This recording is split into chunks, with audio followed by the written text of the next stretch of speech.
Thank you, Dr. McAllister. So we're going to be exploring the physical causes of anxiety, PTSD, OCD, and depression. I'm Dr. Tabor Smith.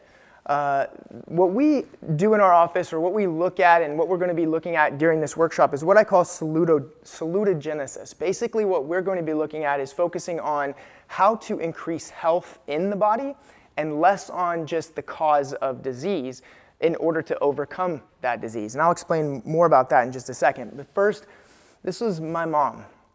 And she's the reason why I stand here today. She's the reason why I do what I do. I'm the one on the right there. This is one of the only pictures I have of her where she's not in the hospital or sick. She struggled with health her entire life. She was diagnosed with type 1 diabetes at the age of 8. She didn't really understand how to take care of that diabetes very well. Even in her late 20s and early 30s, she went into renal failure and her kidneys shut down. I remember going to dialysis every other day with her to get her blood cleaned, basically, by a dialysis machine. She developed neuropathy that was really bad in her legs and feet. In fact, it got so bad that that neuropathy turned into a condition called Charcot joint.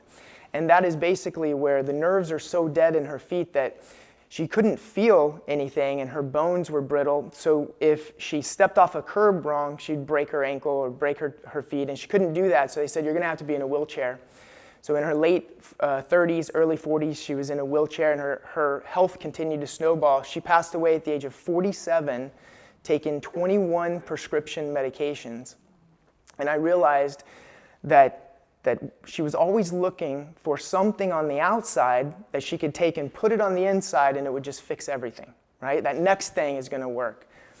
And as my journey from that, I've realized that so many times, see, if you get anything tonight, it's that your body's amazing. It's been wonderfully and beautifully designed to express health. And so many times, it's not that we're lacking something from the outside, it's that there's an interference on the inside, keeping it from expressing the health it's designed to express.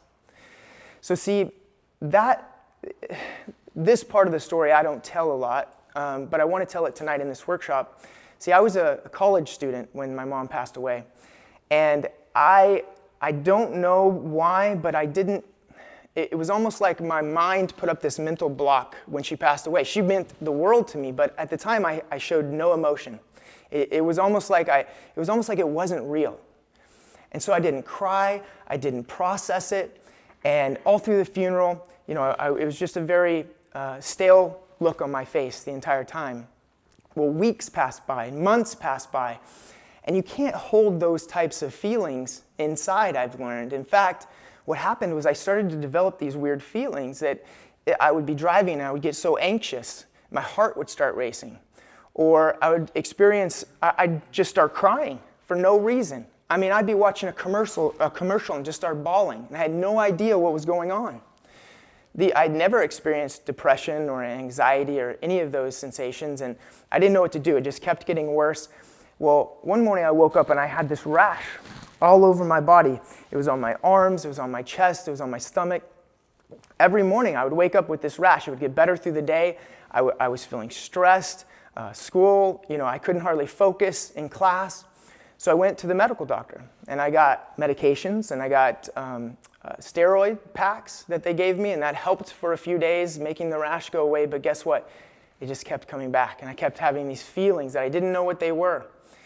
And so I remember at the time, too, I had a lot of joint pain and aches, and I told the medical doctor, and he said, well, you should see the chiropractor. And I went to the chiropractor. I started getting adjusted, and things actually improved. I felt better after I got adjusted, but I still had these rashes. I still had these issues that I didn't understand what I was feeling. And he said, well, you should probably go see a nutritionist that I know. And so I said, I'll try anything. I went to the nutritionist. He helped me through detoxes and changing my diet. I remember changing my detergent and all these things, trying to see if the rash was an allergic reaction, right?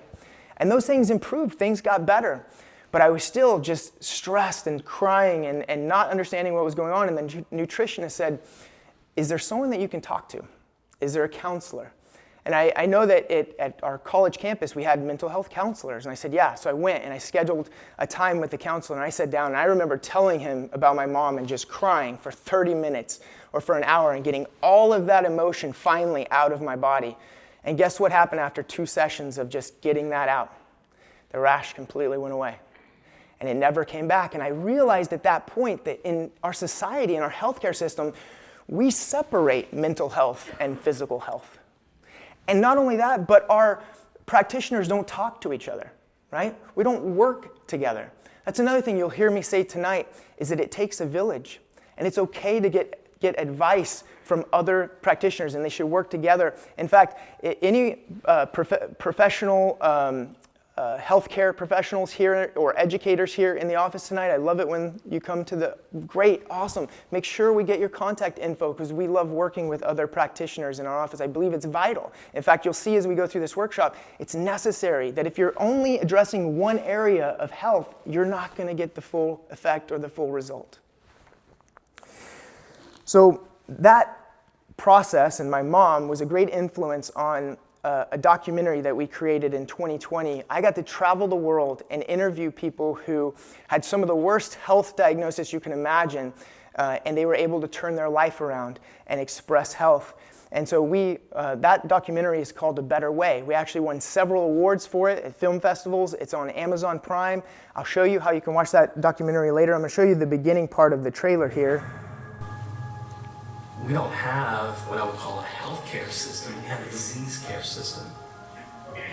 Why are we getting sicker? Even more so in the last 50 to 100 years. Here I was, Mr. America, 1998. I was diagnosed with an incurable terminal disease called ulcerative colitis. They put me on a lot of drugs, such as prednisone, which is the nastiest drug out there. Prednisone gave me anxiety, so I was on Xanax and Valium, which later I became addicted to. Americans consume more than 50% of prescribed drugs worldwide. How's that possible? My mom passed away at the age of 47, taking 21 prescription medications. Every time she had a symptom, they just gave her another drug. People need to understand, just because you cover up your symptom with a medication, doesn't mean you're healthy. 21 or 22% of the United States GDP is being spent on illness. If everyone just suddenly got well tomorrow, it would be an economic catastrophe. You have a greater risk of dying from an opioid drug than you do a car accident. We're talking about how people can change their lives, and the biggest hindrance. I'm going to actually stop that because I have some videos here in just a second. I'm going to ask you to watch all the way through. That's the trailer. I'll show you how to watch the movie as well, but I want to dive into this, and I have a ton of information. In fact, I've resourced all the information in this lecture, and you'll notice that it's going to be study after study after study that I'm going to share with you. All of this, probably too much for you to write down and take notes on. So for all of you who are registered for this workshop, we've already set it up through the email. You'll get all of these slides and references, okay? If you weren't signed up or don't get it, there's an email on the card on your seat, and you're welcome to email us. We'll make sure you get these slides and references.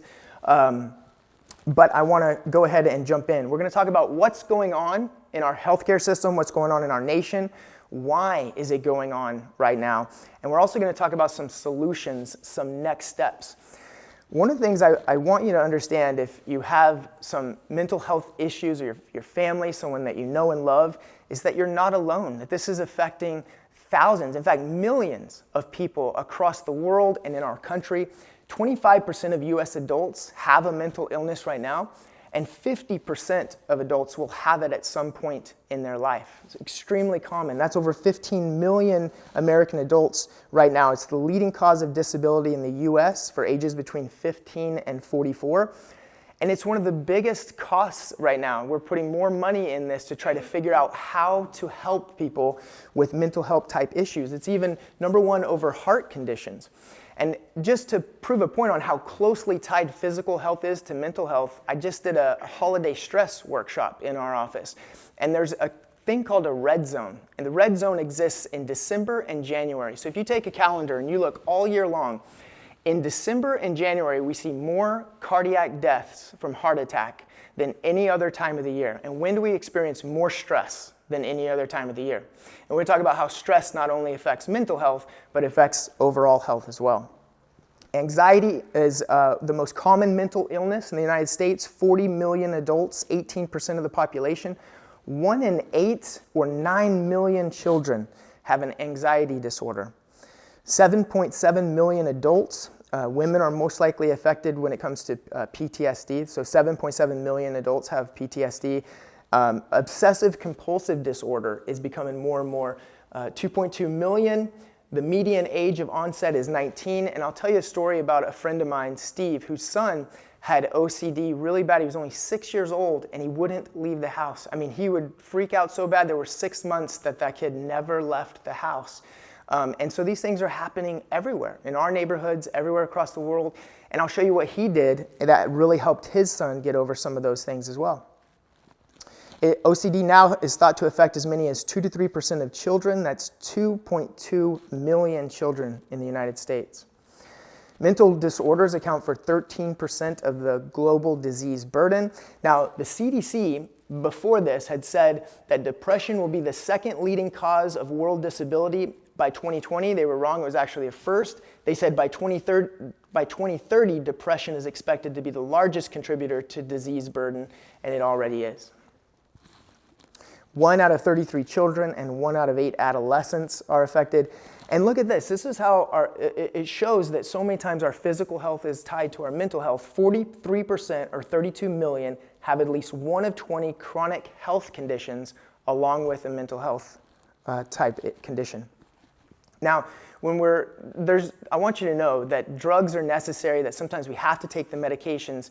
But there's studies, and this was in the New England Journal of the New England Journal of Medicine, where they look at norepinephrine and serotonin. These are the two most utilized drugs that are affecting our neurotransmitters in our brain.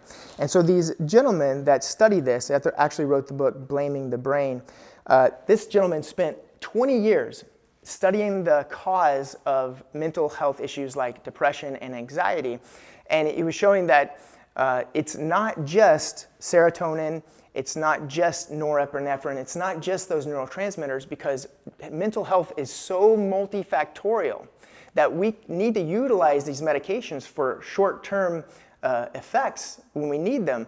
But for long-term changes and long-term health, we're going to have to start looking at different areas, ways we change the brain, therapy that improves the brain, cognitive therapy, counseling, exercise, nutrition. We'll talk about chiropractic and how that helps change the brain. All of these things work together to help the brain improve the health of our nervous system, right? Okay, so depressed yet? We're gonna answer these questions right here in tonight's workshop. Why do mental health conditions occur with other physical conditions? Why are they strongly predicted by early life stresses? What if mental health issues are not a disease, but rather more of a symptom? You know, I did a weight loss workshop, and we talked about being overweight. The weight, the adipose tissue or the fat tissue is not necessarily the problem. A lot of times the underlying problem is the hormone imbalance that a person has, right? So if we're only addressing a symptom, we never get to that root cause of the problem. In our office in chiropractic, we deal a lot with lower back pain.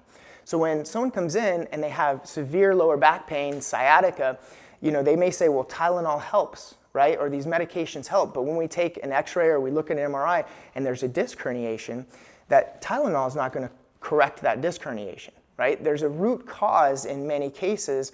And if we look close enough at those symptoms, we can find what's the root cause, how can we affect that, how can we improve the health of the body and help the body heal like it was designed to.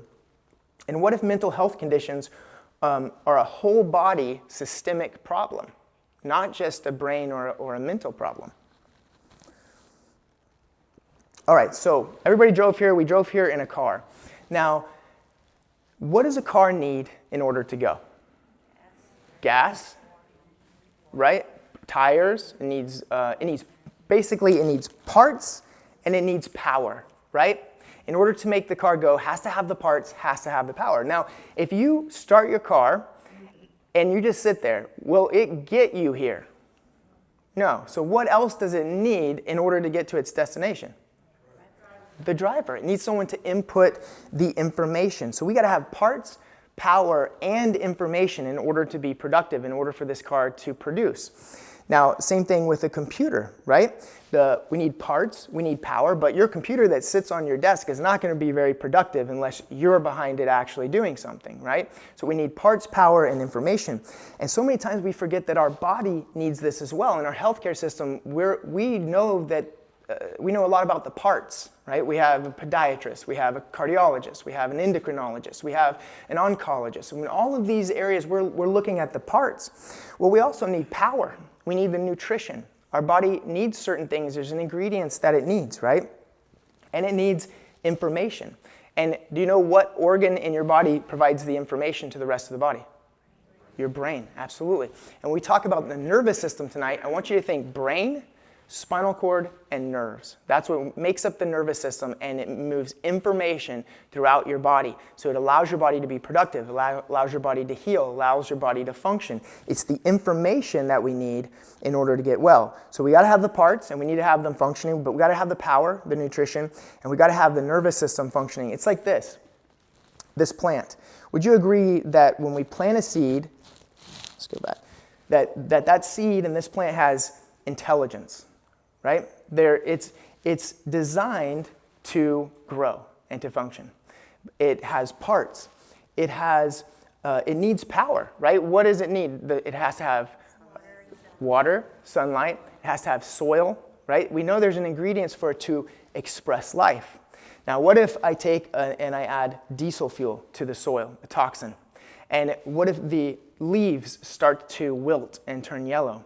Now, I could take some pretty green paint and paint those leaves green, but did I correct the cause of the problem or help that plant to express the life? It needs us to remove the interference to allow it to express life properly, right?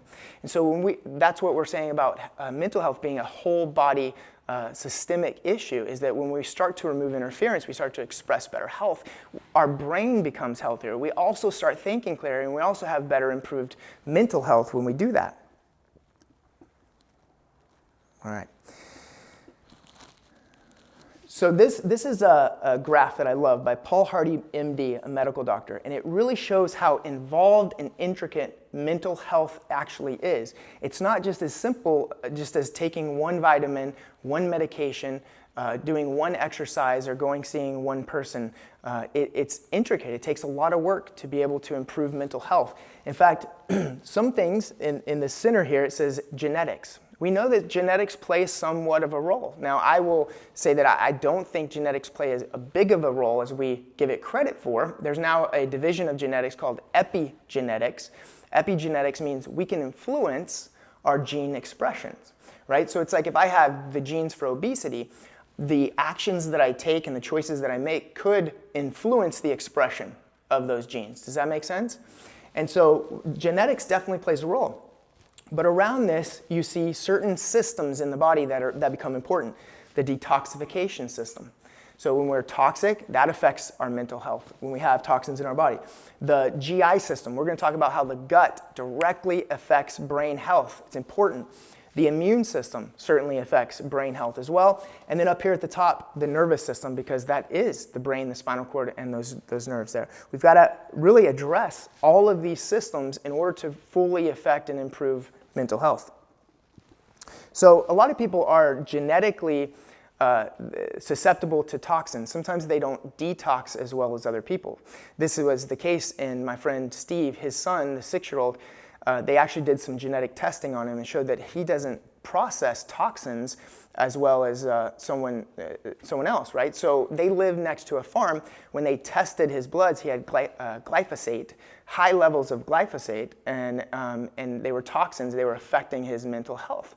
And so they started working with his gut. They started working with his nutrition, and they actually had some really good results. So the gut becomes really important because of, anybody ever heard of leaky gut? Yes? So if we're inflamed, if we have toxins and our stomach or lining becomes inflamed, see, our stomach lining is designed to assimilate our food, right? When we eat food, we eat that cheeseburger, you don't have like onions floating around in the blood. There's a filter in there, and those cells are designed to filter everything and only allow very, very small particles and proteins into your blood. But when we have inflammation in our gut, the junctions where the food goes through into your bloodstream get wider and bigger. Now that lining in your gut is allowing proteins and large molecules into your bloodstream that shouldn't be there. So now you get this systemic inflammation and everything starts to affect everything else. And then what happens is that actually goes to the brain. We've heard of the blood-brain barrier. Similar type thing can happen with the blood-brain barrier when we have inflammation and the junctions that are not supposed to let big proteins in through the brain swell and get inflammation. Now we've got toxins in through the blood-brain barrier. Can you see how that might affect our mental health, right? So there's a lot of studies that show inflammation is a big factor in depression and anxiety and other mental health type issues. This gentleman here, Charles Relson, MD, he says, is depression an inflammatory disorder? In his research, they showed that patients they took with depression, they did blood tests, and they showed that many of them have peripheral immune inflammatory biomarkers. So they have a lot of inflammation in through the blood, and that could be an issue affecting their mental health. We also see that inflammation increases when we have stress. Now this is important. I'm going to grab my spine.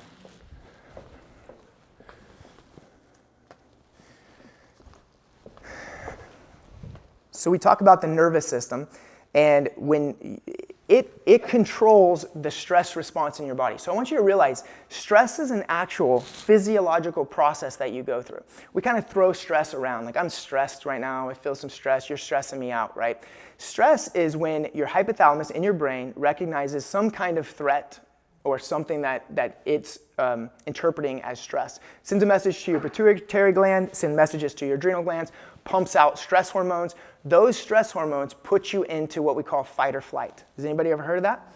So if you're walking along, and let's say back in the day there was a saber-toothed tiger at the watering hole, because this is built into us prehistorically. Like we walk up to the saber-toothed tiger, we see it, our eyes dilate, our body goes into fight or flight, our blood is shunted from our organs, our digestion is shut down because we have to pump blood to the muscles, our glucose goes up, our heart starts racing, and all this is necessary for you to survive this threat. But you weren't designed to run from a saber-toothed tiger every day, all day long. We were designed to be able to stop, get away from that threat, get back to the cave or the tent and rest, and get back into rest and digest. And we were designed to go back and forth between fight or flight and rest and digest. One of the things that increases when you're stressed and when you're in fight or flight is inflammation. And this is important if a saber-toothed tiger were to injure you and you had a wound, that inflammation would help wound healing very quickly. It would get your immune system pumping, so you could survive that attack from that saber-toothed tiger. But today, when we're in a different type of stress that doesn't ever stop, and we're stuck in this fight or flight pathway, we have tons of inflammation flowing through our body, and we're not able to get back into rest and digest and calm down, and that affects our mental health. All right, so I always ask people, where does health come from? How do you know if you're healthy? Most of the time when I ask that question, how do you know if you're healthy?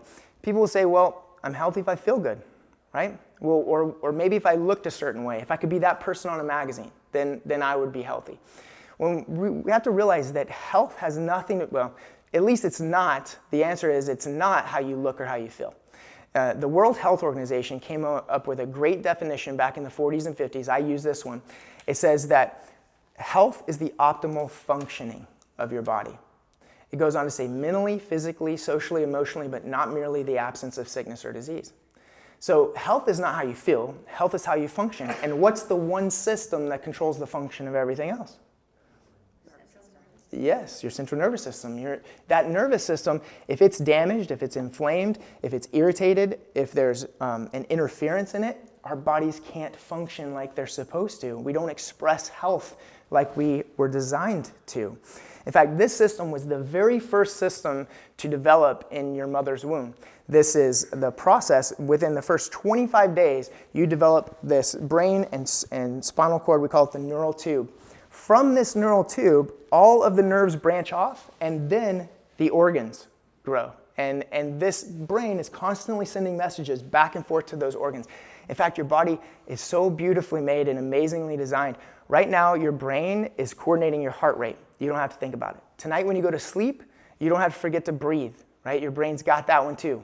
The lunch that you ate today, your brain will coordinate 20 different organs to digest every single piece of food. Those nutrients will be assimilated into your bloodstream and then taken to every single cell in your body. That has to happen every single second of the day or you don't make it through the day. Is that amazing or what?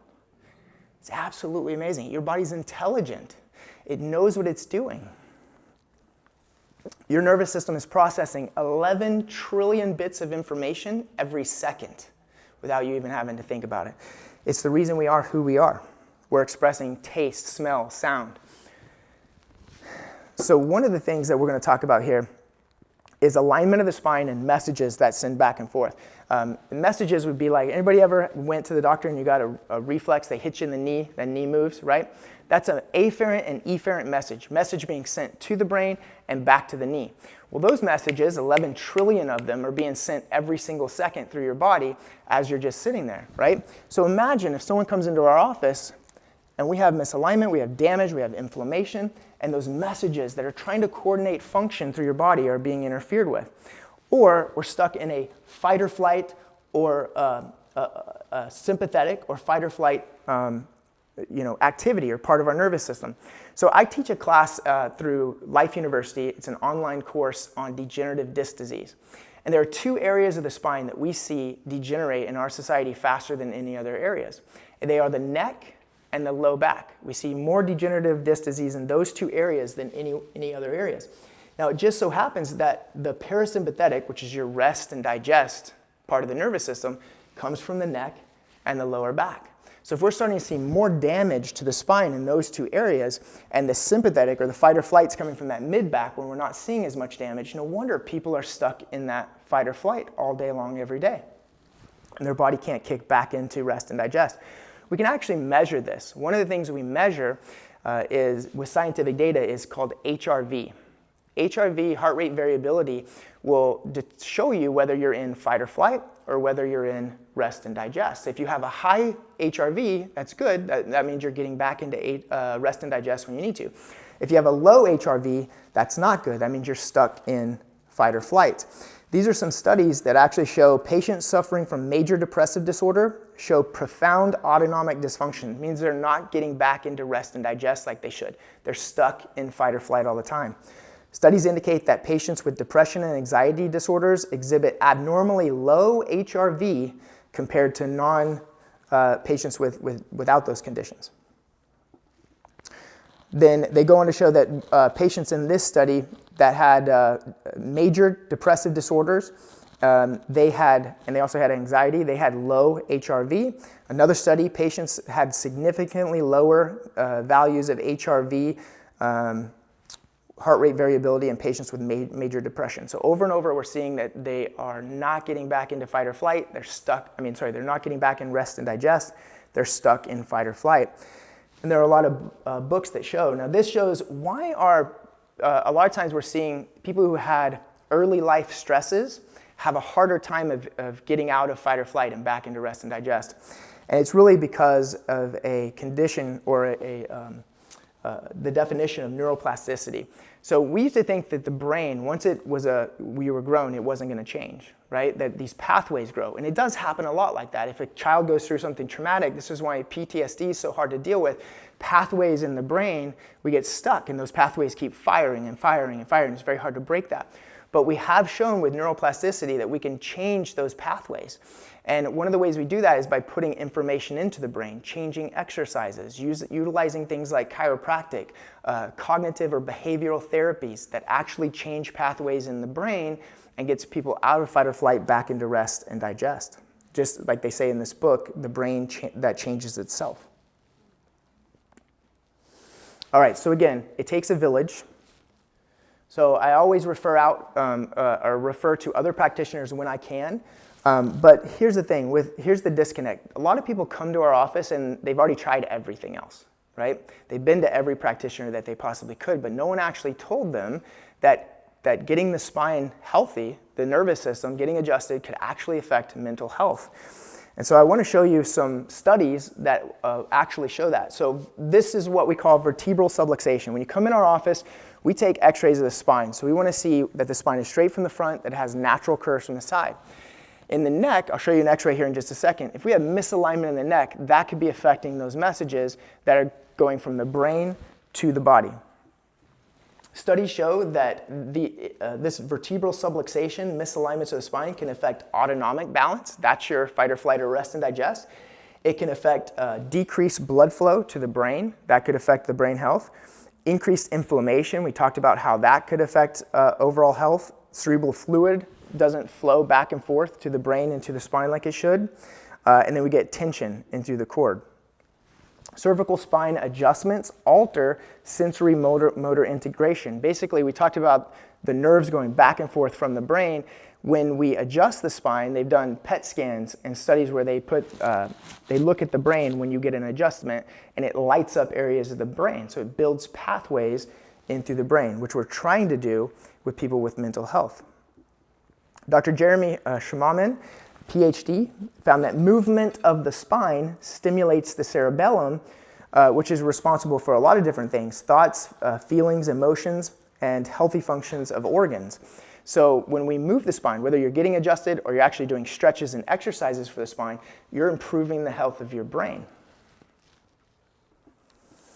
Now, in this study, they actually showed that adjustments, remember we said that the parasympathetics coming from the neck and the low back, that's your rest and digest, adjustments to the neck and to the low back can actually stimulate rest and digest and get you back into a calm state. The decreased heart rate and increased total power for the HRV analysis, this was a study that was done that showed adjustments improved HRV. So they were getting people, again, out of fight or flight, back into rest and digest, which would affect our mental health as well. Here's a graph where we show, you can see on the left, the upper part of the neck and lower part of the brain, and then also the lower back. Those nerves affect fight or flight. Now, we actually have patients who utilize what we call spinal molding rolls. At night, when we get home, we're stressed after a long day, we have patients lay on spinal molding rolls in the lower back and in through the neck, which put those areas back into a better alignment, allows them to rest, so they don't have screens in front of them all the time. They're laying there, they're calm, they're relaxed, and they can get back into back into rest and digest better, be able to have a better night's sleep. And every night, getting yourself back into rest or digest, over time, you're improving that part of your nervous system. Here's a good example of a correction of the cervical alignment. You can see the person on the left has a nice cervical curve. It keeps the head over the shoulders. When we lose that cervical curve, it affects the front of the discs, and it starts arthritis and bone spurring in through here. I'm about to show you a video, and I want you to remember this x-ray right here and how getting this area adjusted could affect overall health. Now, this is a lower back. And you can see from sitting, from other postures, we're seeing a curvature in that lower back. The inside of the curve starts to degenerate faster because that's where most stress is. And we start to see bone spurring in through the inside of the curve on the spine there. This is Shiloh Harris. He was one of the people who I had the honor of traveling to his house, sitting down with him, and hearing his story. I would love it if you'd give me a few minutes to be able to allow him to tell you his story. He not only gave me permission to share this, but he asked me to share it with as many people as we possibly could, because that's his mission, is to help people now.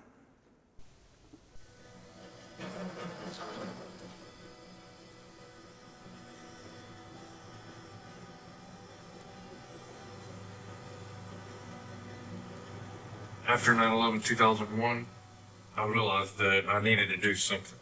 I always wanted to be a soldier, and I've been very fortunate that I was able to fulfill that dream.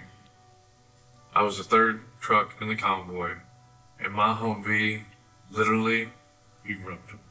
700 pounds of explosives buried in the road, and I lost 3 soldiers. I knew that I had been hurt, I just had no idea how bad at this point. I remember looking over and my uniform was melted into my skin. I looked down and my body armor was on fire, and the flames almost licked me in the face as I looked down. We get to the hospital. Apparently, at that point, I was medically induced into a coma that I spent the next 28 days in.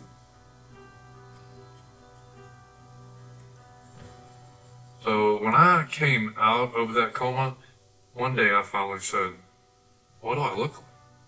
Somebody took a picture of me and showed me on their phone. And it was a very bitter pill to swallow.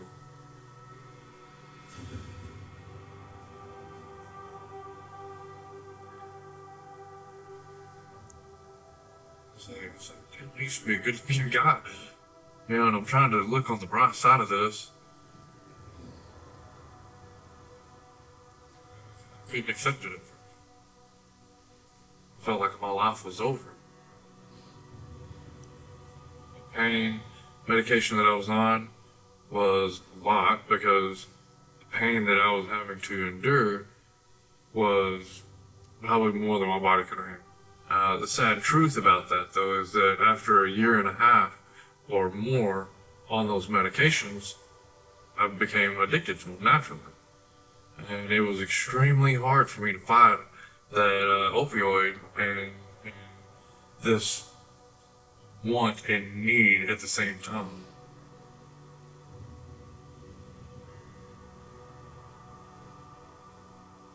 I mean, I had withdrawals so bad one time that I felt like if I could put my feet through the floor of the car to make the car go faster, like Fred Flintstone, that I could do it. I figured, I mean, mentally, I thought I could do it.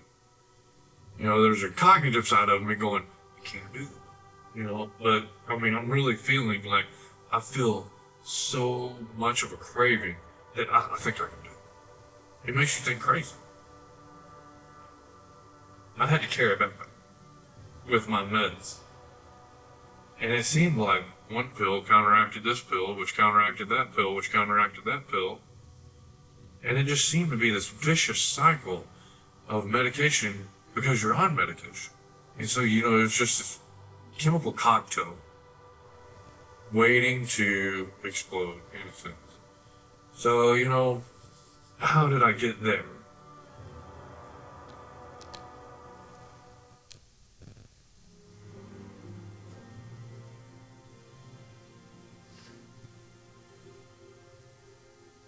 I got to a point where I was like, you know what? I've had almost 60 surgeries. This is 3 years. 3 years after my injury. I can't, you know, keep taking this medication like that, but I'm still in surgery. Pretty much wasn't taking anything except for every now and then I would take some of the opioids as I needed them. Started doing pretty good. You know, I was still dealing with pain, but unfortunately, driving down the interstate one day and I get rear-ended by a semi-truck. I had fought so hard to get off a lot of those medications, and boom, I'm in so much pain I'm throwing up again. I finally go to an orthopedic doctor, and he's showing me my CAT scans, my x-rays, and my neck is a mess. My back is a mess. And he's like, well, he said, surgery is probably imminent. I did not want to hear that. It's like, okay, well, that's not great news. Well, I rocked on there, still living with the pain, still on the opioid, and I'm drinking, trying to compensate because I'm depressed. My life was really dark, and I can't even remember there being much joy in my life at that time. I literally walked by the mirror one day, and it was like there was somebody else walking by the mirror. And I went back and I looked, and I had this just pot belly, arms were, you know, real frail looking, and I was thinking, who is that? And all of a sudden I got closer to the mirror and I was looking in my eyes, and there was nothing there. It was like it was like soulless almost. I don't remember my wife leaving that morning. I don't remember my kids saying bye or hi or anything. And it was a really, really dark day. And I was thinking, I don't want to do this anymore. I went back to my closet, and I got my pistol. I stood there in front of the mirror, and I put the pistol in my head. And I was like, I'm done.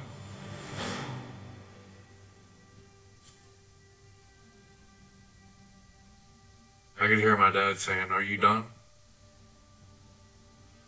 And I could visualize my children, and I'm like, the pain and everything that they would have to endure after everything that we had already been through. And I was like, I can't do this. I'm not a coward. I'm a better man than that.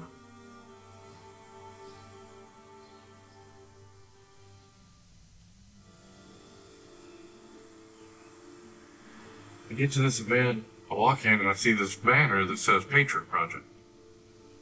And there stands Dr. Novelli and one of his colleagues, Dr. Caroline Malaysia, and they're like, "Hey, we're chiropractors, man, and if you want, we'll adjust you. We're offering adjustments for everybody that's here at the event." And I was like, "Well," I said, my doctor told me that I probably shouldn't do it." And Dr. Novelli says, "Oh, your doctor did, huh?" And I said, "Well, no offense." And he goes, "None taken." And he said, "Why don't you just let me take a look at that neck?"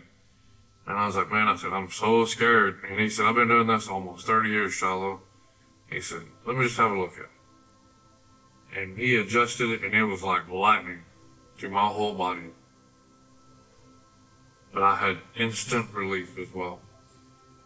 I was scared to death, but he did. It was like that bittersweet, and he made me a believer. The health issues that I had before were a lot related to my neck and my back. But again, I was so scared to let somebody adjust my neck. Throughout the course of that weekend, he kept adjusting, making changes here and there. And I'm at a point now to where it's maintenance. I don't have to have a surgery. My surgeries now are elective. And I pray I don't have to have another surgery. I was suicidal 2 weeks before I went to that event. I was still dealing with the pain, and I had no way out of it, except for opioids. I didn't see any light at the end of the tunnel. It was either surgery or pills. Surgery or pills. When I left that weekend and left Dr. Novelli's care and Dr. Caroline Malaysia's care, I had hope in my heart. I had hope in my life for him. Dr. Joe Novelli, please, sir, stand up and let me salute you, brother.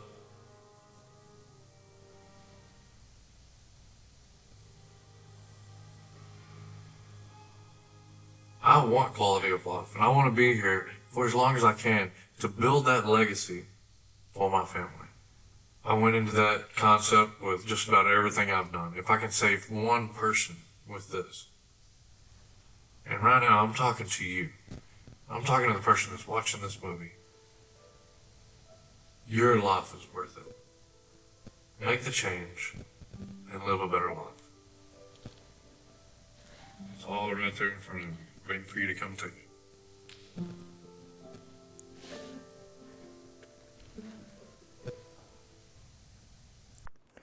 Shiloh is an amazing person, but you can see it's easy to tie together motion and alignment with back pain, but we also see that it decreases inflammation, it improves autonomic function. This is a study that shows reduction of pro-inflammatory cytokines, so decrease in inflammation post-adjustments. Misalignments of the upper cervical spine have been known to affect blood flow or compromise blood flow to the brain, so adjustments have been shown to improve those areas. Here's another one that shows brain changes, and they actually show scans of the brain that show changes before and after adjustments. Another one shows that these adjustments affected the brain and changed the brain up to 20%. It says we do know that spinal function does affect brain function. There's now solid evidence that adjusting the spine changes brain function. So really what causes our subluxations or our misalignments, our spinal health issues is stress. I have a son who is what we call a heart baby. He was born with some heart defects. He had open heart surgery when he was only 1. So I went back to school, basically postgraduate chiropractic school, and got certified in pediatrics. And we take care of moms and babies in our office. And a lot of times these issues start at birth. It's a very stressful event for both mom and baby. This study showed 1,000 infants were checked in their first month of life, and 80% of them were found to have vertebral misalignment in the upper neck. This was a big study. 1,250 infants were evaluated during their first 5 days of life. It was found that 90% had suffered birth trauma and strain through the neck and cranial areas. This is a medical doctor that says he notices that there's a lot of trauma to the neck after birth, but that it goes undiagnosed because nobody really checks those things. And we imagine if their nervous system's affected even at birth, how that may cause developmental issues and problems later on. A German medical doctor actually, he came up with a syndrome called KISS syndrome. You've probably heard of torticollis, where it's really bad, where babies' necks, heads get stuck to the neck. Well, this is a form of torticollis, but it's a lot less noticeable and is usually escapes diagnosis after birth.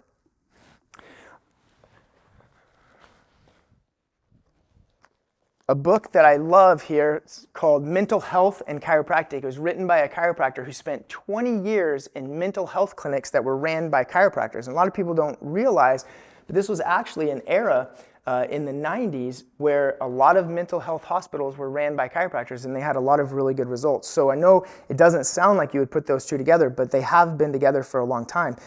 This study shows that the mental health hospitals that were ran by chiropractors had a 65% success rate, which is a great rate when you compare that to other offices ran by non-chiropractors.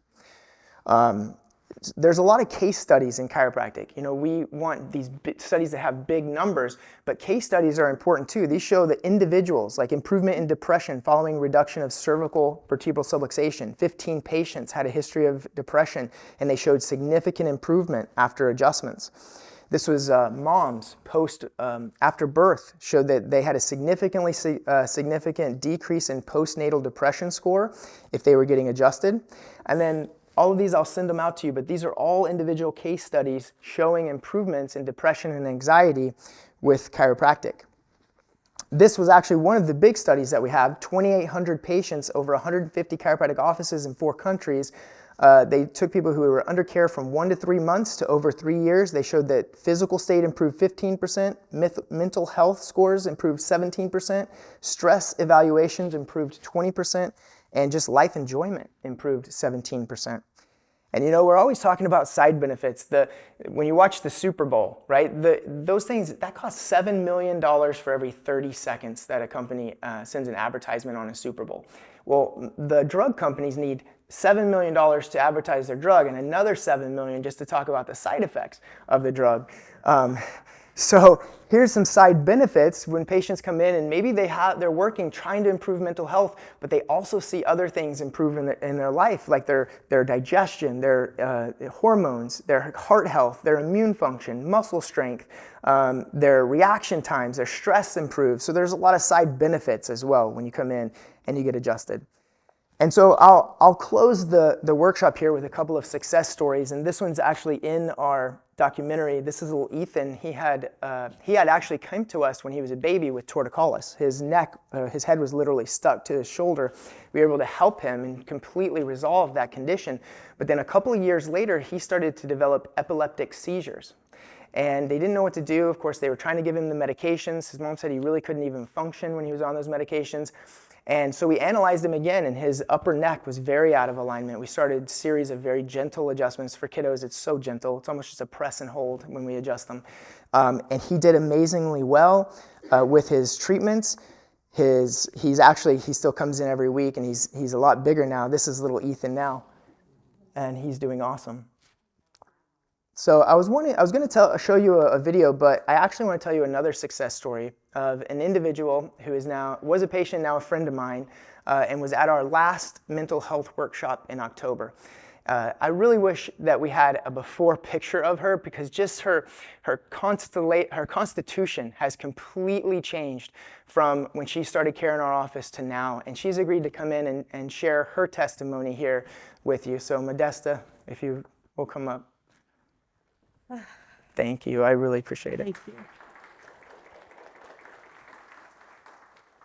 Hello. My first language is not English, so I asked my daughter to write this for me. And excuse me if I don't read right, I don't mention something right, but I just want to share this great experience that I've been having. And I told my daughter, please make sure that you help me to share this big message for me. And what should I do? Today, I would like to share a little bit of my chiropractic journey with Dr. Smith.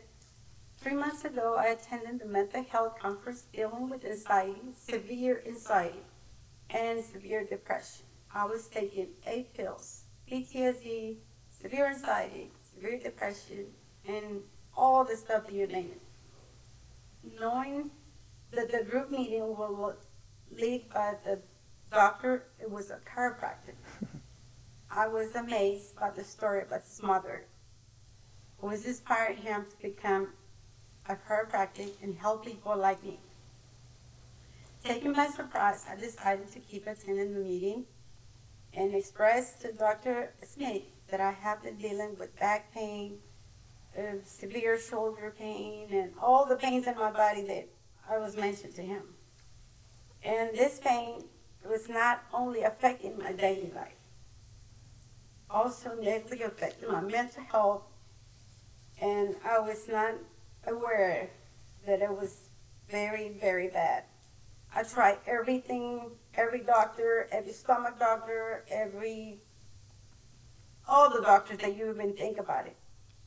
And I never knew that a chiropractor would do in 3 months that I've been taking years, taking medication and visit all kind of therapists, all kind of doctors. And this man and his wife and his team that helped me in 3 months to feel alive again. And I definitely have to share this beautiful experience that I have. And I feel so much better now that I cannot miss this meeting today.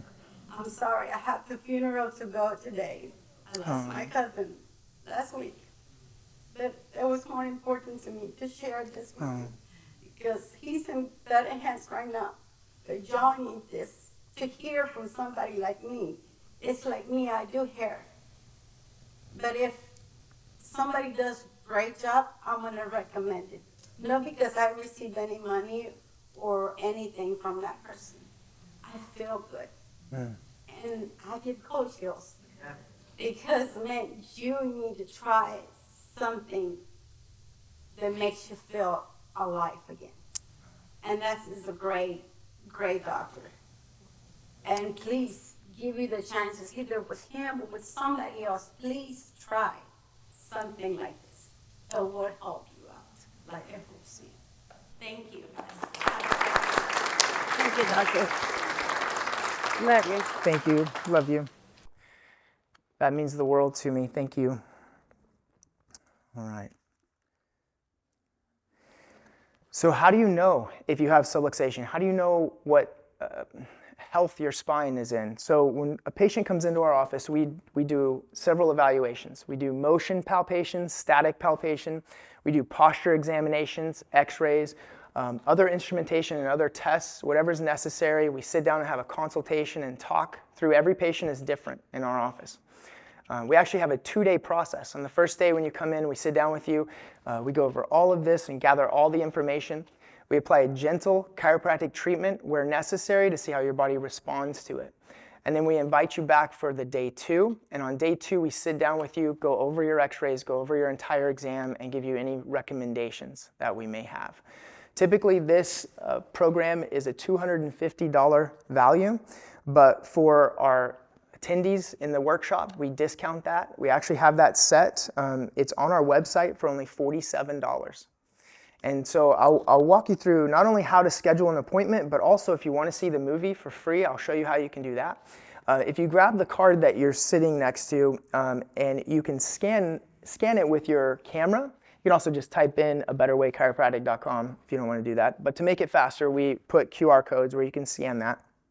When that comes up, you'll scroll down and you can see where we've set it already for everyone that's here. For only $47, you can schedule an appointment with us, or you can actually watch the movie from that location as well. That's an 1.5 hour long feature-length documentary, and we'd love for you to watch that. Now, once you hit the $47 patient special, you'll see here that if you're a new patient, you've never been to our office, you just select that, and then you can walk through the process of actually filling out your information and picking out and scheduling your time. Now, we are a family office. We love seeing families, and I know a lot of people come to the workshop with family members and want to get them checked too. And so what we do is we only charge you $147. And so we'll allow you to schedule the entire family for that $147. And something that we haven't done before, but and Dr. McAllister had no idea we were going to do, but we want to, and say thank you to Church of Christ and Champions, is for every $47 that we collect tonight, we'll donate that back to the church so that they can help more people as well. In closing, this is my friend Steve I was telling you about. He's a mentor to me. I've learned so much from him. And this is Whitney. Whitney says, I was ready to die. I had tried everything I could possibly try to get better, but nothing worked. I was having daily mental breakdowns, cutting, and having to fight thoughts of suicide every day, hoping I didn't wake up from sleep. After the first adjustment, I could see colors for what they really were, bright and vibrant instead of dull and melancholy. I walked out of the office wanting to live again for the first time in a very long time. Now that experience doesn't happen on every visit, but I pray that it does happen for you. And if you have gotten one thing from this entire workshop tonight, it's this. I hope you understand that your body is wonderfully, beautifully designed to express health. That yes, sometimes we're going to have issues, we're going to have problems in life, but if we work hard enough, if we work together, we can find solutions. Don't ever give up. There's always a better way. Thank you.